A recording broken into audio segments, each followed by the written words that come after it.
The problem is, Gary, is everybody's gone over every appearance you ever made.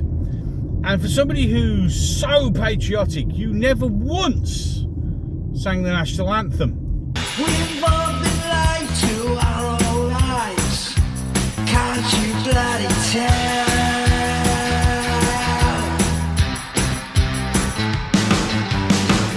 Across the ocean.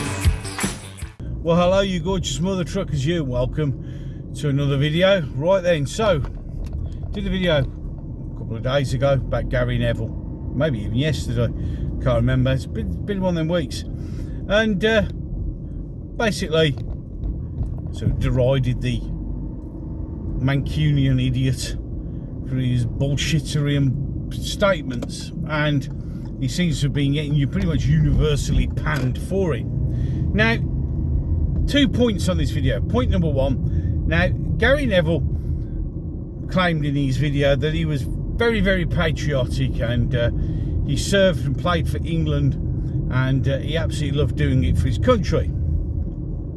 But the problem is, Gary, is everybody's gone over every appearance you ever made. And for somebody who's so patriotic, you never once sang the national anthem. Not once. You just stood there, eyes closed, looking at the ground, being a prick. Not that patriotic then, are you, sir? Oh, and also remember that when the World Cup was at Qatar, you gladly sold your soul against a country with terrible human rights, and many people died building the stadiums, but you sold all of that and your moral fortitude for a couple of million quid. You see, Gary, you're not this, how do I say, virtuous moral signalling dick that you think you are. I mean, you are perhaps the heir to the Gary Lineker throne of stupid ex-footballers who should just keep their goddamn mouths shut. Especially when you claim to be one thing when you're clearly not. But then, you see, the other flip side of this is the unintended consequence. You see, freedom of speech is great, and everybody, including Gary, is allowed to say what they want to say. Well, you don't have to agree with it. You know, that's fair enough. I think he's a self-righteous, soul-selling dickhead. But that's just my personal opinion. And he's entitled to say what he said.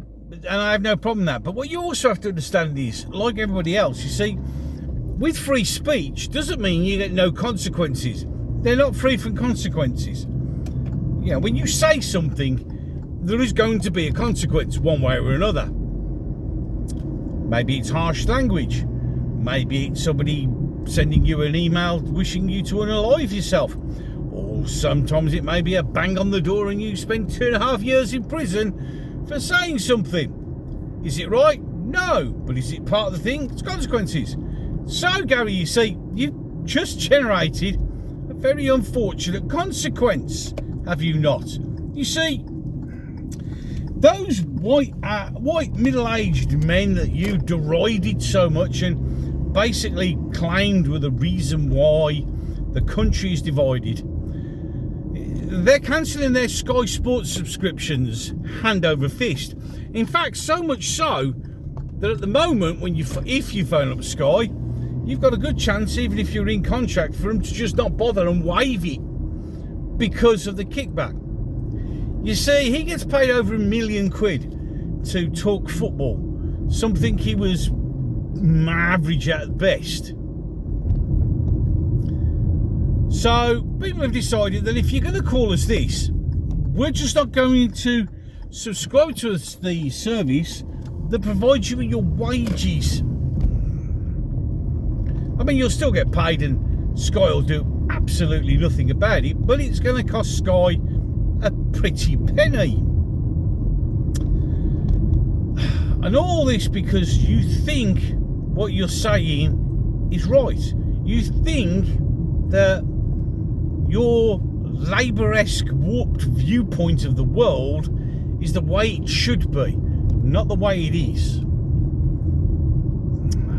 You see, Gary, You were an average footballer, and yes, you wore the England shirt.